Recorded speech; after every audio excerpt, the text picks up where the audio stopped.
বিসমিল্লাহির রহমানির রহিম। এই মুহূর্তে আমি আছি সুবানীঘাট ফাঁড়ির ভিতরে। আমরা একটা জিনিস দেখাইলাম আপনারে, এই বাসগুলা উদ্ধার হইছে আপনার সুবানীঘাটের জামাত নেতার এক বাড়ি থেকে।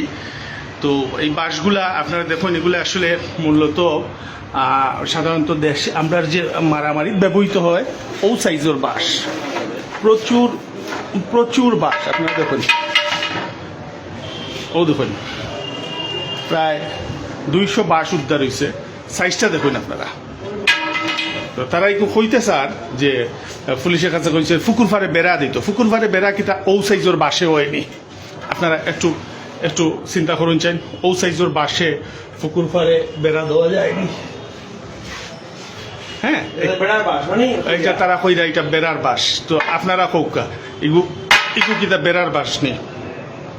একটু আমি সবাই গেতারতে দিলাম প্রায় 2 শতাধিক বাস, এবং এখানে আরও অভিযান চালানি অন্যান্য অস্ত্র আছে কিনা এটা দেখার লাগি পুলিশ এবং আরও আইন শৃঙ্খলা ফোর্স তারা আরও অভিযান করবা। তো আপনারা দেখাইলাম পুলিশ এই বাসগুলো একদম তাজা খড়খড়া বাস।